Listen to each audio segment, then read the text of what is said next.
क्या आपको पता है, एक युवा नबी एक बार फिर नए सिरे से दृढ़ करने के लिए गंभीर था। परमेश्वर ने जीवन देने से पहले कई देशों का उसे राजा बना दिया था और प्रभु ने उसे वचन भी दिया था कि वह उसे सुरक्षित रखेगा।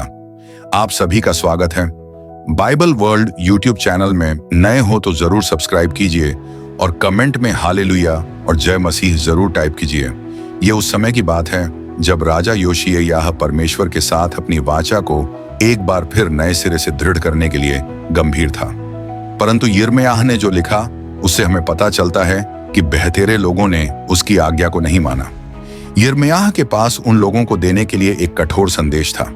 रमेश्वर ने मुझसे कहा, तुझे जीवन देने से पंपारक ही मैंने तुझे कई देशों का नबी होने के लिए चुन लिया था। मैंने उसे उत्तर दिया, हे प्रभु, हे मेरे महान राजा, मैं बोलना नहीं जानता क्योंकि मैं उम्र में छोटा हूं। परंतु प्रभु ने कहा, यह मत कह कि तू बहुत छोटा है। जहां कहीं मैं तुझे भेजूंगा वहां तेरा जाना जरूरी है। जितनी आज्ञाएं मैं तुझे देता हूं उन सभी आज्ञाओं को लोगों को बताना तेरे लिए जरूरी है। उन लोगों से न डरना क्योंकि मैं तेरे साथ रहूंगा। मैं तुझे सुरक्षित रखूंगा। मुझ प्रभु का यह वचन है। तब प्रभु ने आगे बढ़कर मेरे होठों को छुआ और मुझसे कहा, सुन, मैं तुझे ऐसे वचन दे रहा हूं जिन्हें बोलना जरूरी है। आज ही मैंने तुझे देशों और राज्यों के ऊपर अधिकारी ठहराया है। तू उन्हें ऊपर उठाएगा और फिर उन्हें ढा देगा।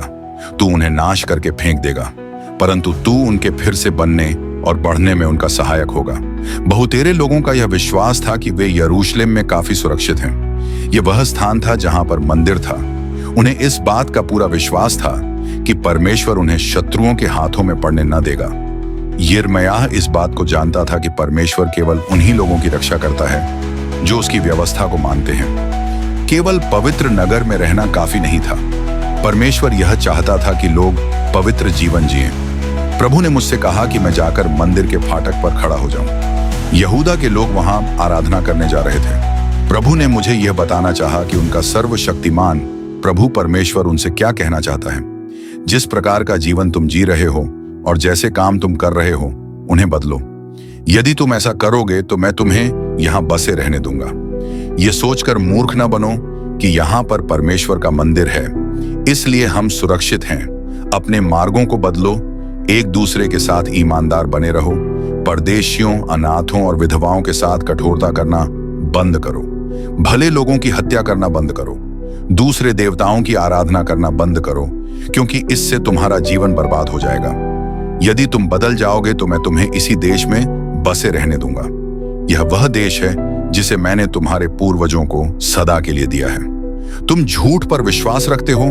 तुम चोरी और हत्या करते हो। तुम अपनी पत्नियों के प्रति सच्चे नहीं हो। तुम बाल देवता के लिए बलिदान चढ़ाते हो।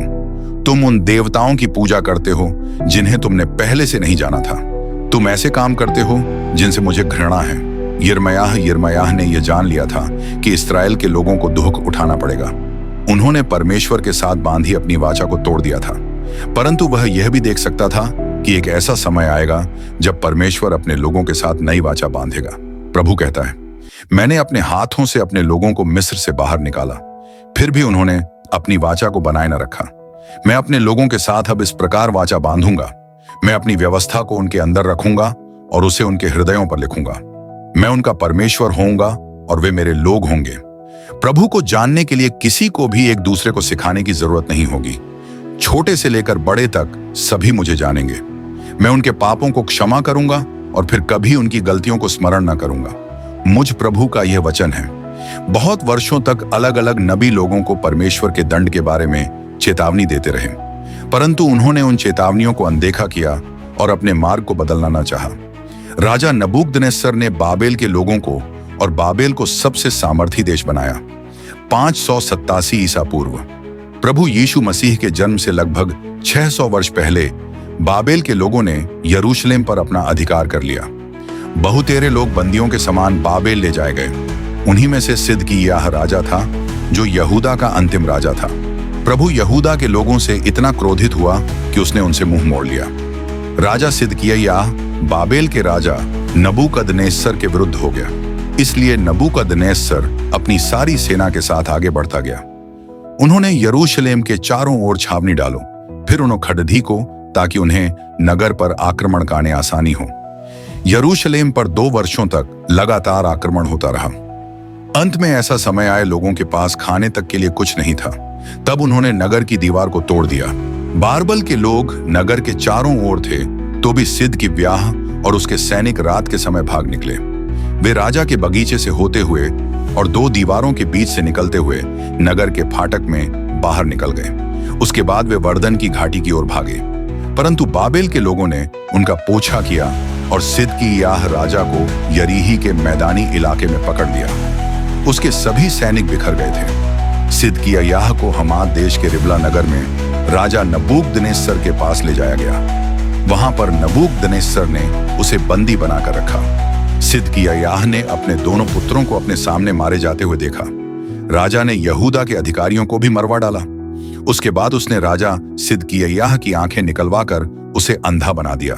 उसके बाद उसे बेड़ियों से जकड़कर बाबेल ले जाया गया। सिद की याह को बाचेल के जेल खाने में उस समय तक बंदी बनाकर रखा गया जब तक कि उसकी मृत्यु न हो गई। यिर्मयाह लोगों को लगातार परमेश्वर का संदेश देता रहा, परंतु लोगों ने उसकी चेतावनियों को और ध्यान नहीं दिया। भयंकर दंड देने को परमेश्वर की चेतावनी अंत में पूरी हो गई। परमेश्वर ने अपने नबी योना से कहा था कि वह जाकर नीनवे के लोगों को उसका संदेश दें। नीनवे नगर अश्शूर की राजधानी था। यह देश इस्राएल का शत्रु था।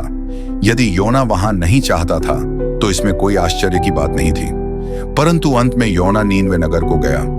उसने और उसके लोगों ने यह जाना कि कैसे परमेश्वर सभी लोगों से प्रेम करता और उनकी चिंता करता है। एक दिन परमेश्वर ने योना से बातचीत की। उसने कहा, उस बड़े नगर नीनवे को जा और उसके लोगों से कहा कि अगर वे बुरे मांगों पर चलना न छोड़ें तो मैं उन्हें दंडित करूंगा। परंतु योना ने चाहा कि वह परमेश्वर से दूर भाग जाए, इसलिए वह दूसरी दिशा की ओर चला गया। उसने यापो नगर से तरशीश स्पेन की ओर जाने वाला एक जहाज लिया, परंतु परमेश्वर ने एक बड़ी आंधी भेजी। वह आंधी इतनी तेज थी कि जहाज के टूटने का खतरा उत्पन्न हो गया।